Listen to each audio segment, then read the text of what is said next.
Razryad o'zi nima? Razryad shunchalik muhimmi? Assalomu alaykum aziz obunachilar, kanalimga xush kelibsiz. Lavhada ko'rganingizdek, bugun razryad haqida to'liq ma'lumot berib o'tmoqchiman. Ya'ni keyingi paytda razryad haqida juda ham savol ko'payib ketdi. Ya'ni yangi pravo oluvchilar razryad nechi bo'ladi, razryadni ko'tarib bermaysizmi deb savol berishyapti. Bugun men sizlarga razryad o'zi nima, razryadni qanday tartibda ko'tarsa bo'ladi va eng asosiysi razryad shunchalik muhimmi, shular haqida javob berib boraman.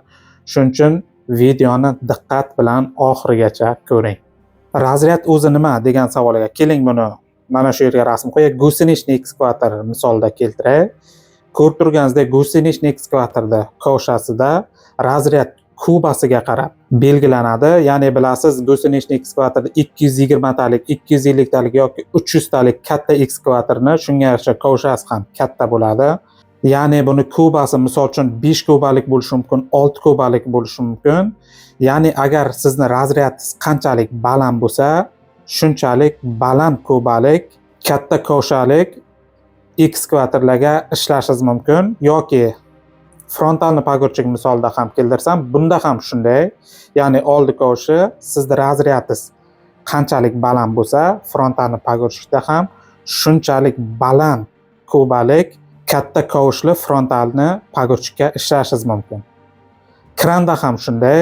Ya'ni buni razryadi tonnasiga qarab aniqlanadi. Shu yerga rasmini qo'yganman. Ya'ni bu 32 tonnalik bo'lishi mumkin, 50 tonnalikmi, 60 tonnalikmi? Bunda ham sizda razryadingiz qanchalik baland bo'lsa, kranda ham shunchalik baland tonnalik yuklarni bemalol ko'taradigan kranlarda ishlaysiz. Keyingi savol razryadni ko'tarish tartibi. Ya'ni agar siz yangi pravo olayotgan bo'lsangiz, dastlab sizda 4-razryaddan boshlanadi. 1 yildan keyin 5-razryad va yana 1 yildan keyin 6-razryad. Ya'ni har yili siz bosqichma-bosqich razryadni ko'tarib borishingiz mumkin. Keyin baland razryadli texnikalar qayerda ko'proq kerak bo'ladi? Bu karyerda bo'ladi. Ya'ni misol uchun Tillakonda bo'lishi mumkin. Bu Magadan, Irkutsk, Xabarsk, Chita, Yakutiya shu tomonda yoki Gazpromlarda asosan o'sha joylarda razryad so'raladi. Agar siz pravo olgan bo'lsangiz, unda 4-razryad yozilgan bo'lsa, razryad ko'tarish yo'li ham juda oson.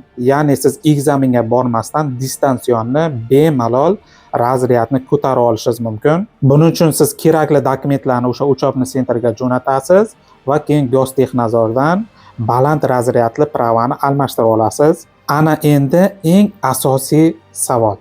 Razryad ko'tarish shunchalik muhimmi? Javob yo'q. Yana qaytarib o'taman. Javobi yo'q deb javob beraman.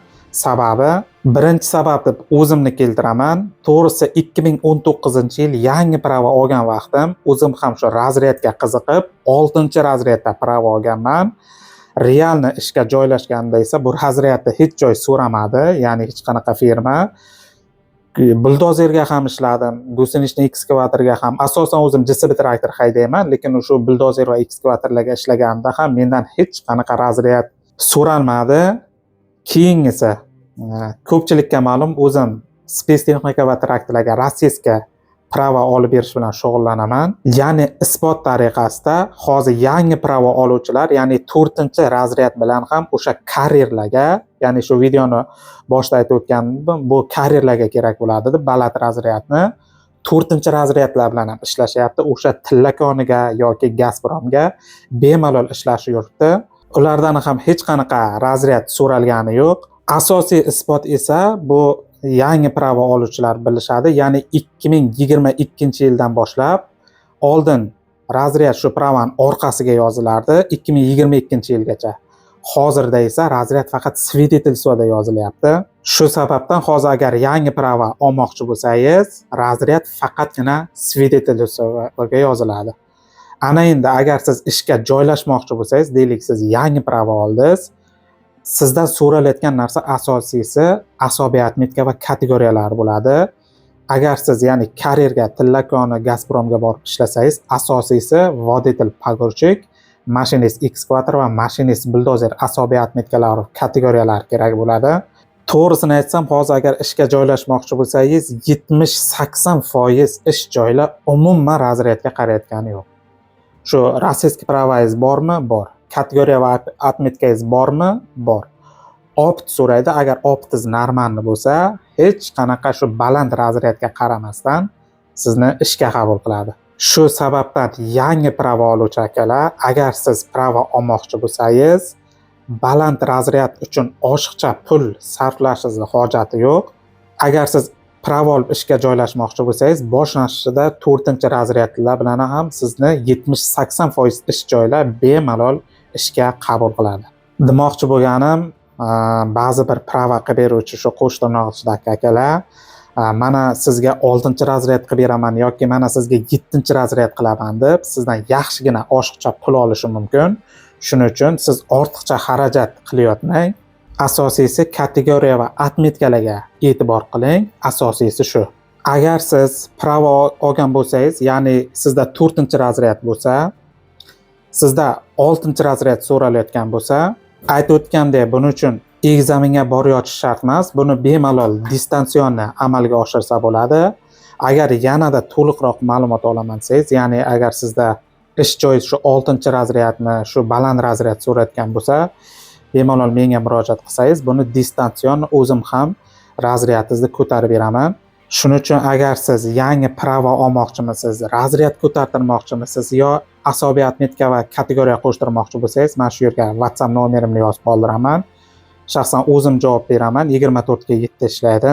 Yangi prava olmoqchi bo'lsangiz, ekzaminlarga yordam qilamiz va prava bazasiga 100% kafolat beramiz. Mana shu WhatsApp nomeriga bog'lanib olaverasizlar. Agar razryad ko'tartirmoqchi bo'lsangiz yoki asobiy отметка qo'shtirmoqchi bo'lsangiz ham buni bemalol distansionni amalga oshirib pravalarni olib beramiz.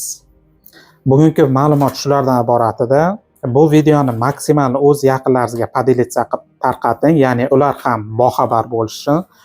Ya'ni shu baland razryad uchun ortiqcha pul xarajat qilayotishmasin. Keyin pastki kommentariy va описаниямga traktorchilar Telegram gruppasini ochganman. Shunga ham bemalol obuna bo'lishingiz mumkin. Eng kerakli ma'lumotlarni Telegram gruppamga ham joylab boraman. Agar kanalimga yangi bo'lsangiz, podpiska va bittagina like bosib qo'yishni unutmang. Kelgusi sonda ko'rishguncha sog' bo'ling, omon bo'ling.